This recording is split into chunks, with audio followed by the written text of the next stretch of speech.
Welcome everybody! In today's video, we are going to be ranking all of War Thunder's Fox 3 missiles on the tier list from S tier to C tier, so keep in mind we will not be adding any D or F tiers, as I feel like right now in the meta, War Thunder's Fox 3s are all pretty usable to a certain extent, especially the ones at 13.7 and 14.0. So without further ado, let's get straight into the video. Okay, starting off with the AIM-54A Phoenix. Now, this missile has been in War Thunder for quite a long time, and in my personal opinion, Phoenixes only fit in a very specific niche of playstyles in War Thunder right now, and that is long-range missile spam. But I have to be honest with you guys, right now, long-range missile spam just isn't very effective. It doesn't matter what missile you're using, it can be a Phoenix, a Fakour 90, an AIM-120, or even like an R-27ER, just shooting missiles from super long range, 30 plus kilometers out, is just not too effective. A lot of enemies are getting better at dodging this missile, and the Phoenix itself is not too good of a missile. It has a lot of range, but it doesn't pull that hard, and it also has pretty weak close range as well. Medium range is also pretty nasty, so I would give the AIM-54A a C tier, and AIM-54C is basically the same thing. There are some minor changes, mostly in the tracking being better, but realistically it's the same thing in-game and not going to be much of a difference. Now, our next long-range missile is the Fakour 90, and the Fakour 90 is on the F-14 IRIAF, the Iranian variant.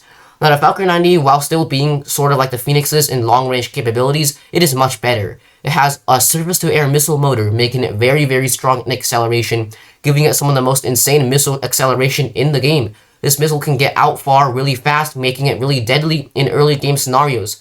However, the Fakour 90 just isn't the greatest when it comes to close-range engagements or mid-range engagements, and still fits the niche of long-range missile spam, which, as you guys know, is just not too effective nowadays in 2025.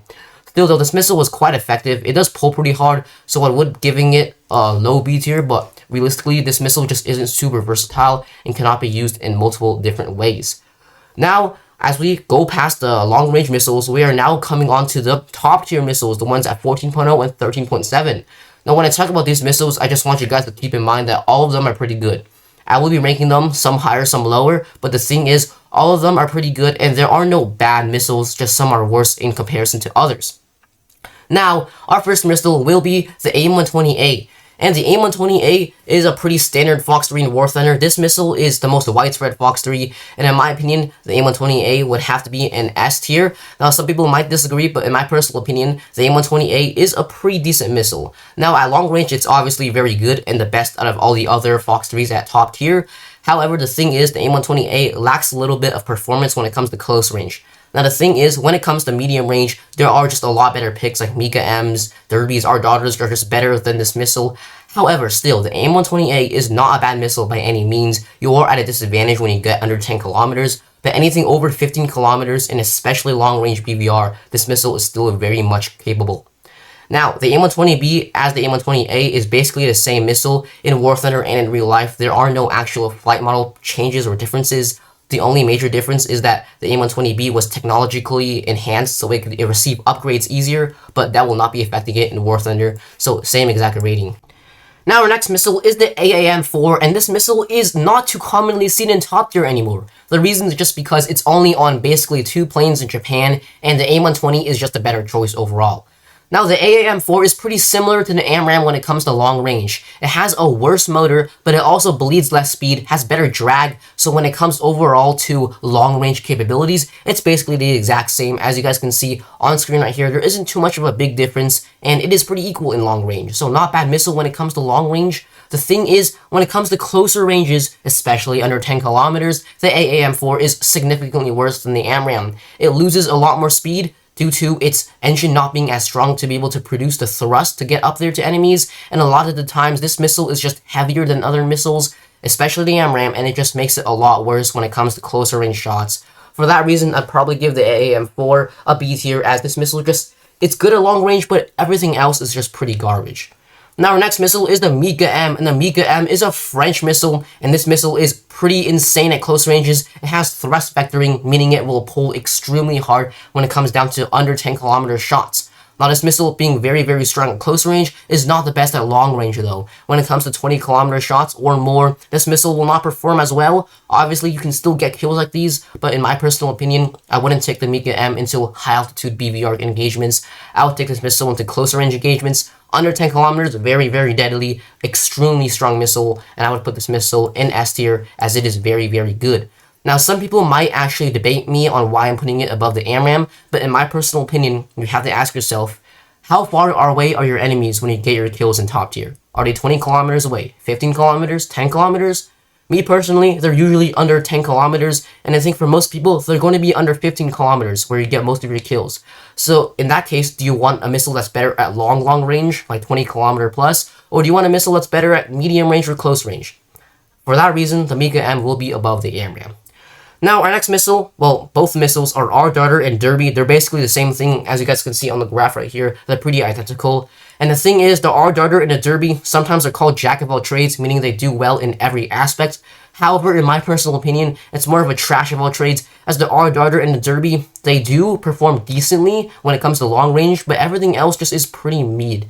Now, the thing is, the R-Darter and the Derby, they do perform better at close range than an AMRAAM, but when it comes to long range, it has around the same range as the MICA-EM, which is already pretty poor, and medium range isn't too good either. So this missile, while being pretty decent, being the Fox 3 at top tier, still just isn't that great, as it doesn't perform anything really well, and it doesn't perform everything well either. So this missile just wouldn't be really high in the tier list. I'd have to give it the lowest rank of all the top tier Fox 3s as a low B tier. Now, our next missile is the R-77, and on release, the R-77 was some of the worst Fox 3s in the game. It was very inconsistent and had basically no range. It has gotten quite a few buffs since then, and the R-77 is not that bad anymore. Still though, long range is very poor, and do not be expecting to hit people beyond 15 kilometers if you are on the deck.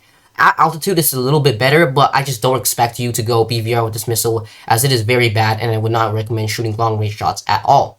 Now, when it comes to close range, the R-77 is actually quite strong. This missile pulls 50 Gs on a stack hard, and the stack hard doesn't mean everything, because this missile, while it pulls very hard, still isn't that great when it comes to comparison with other missiles like the MICA-EM.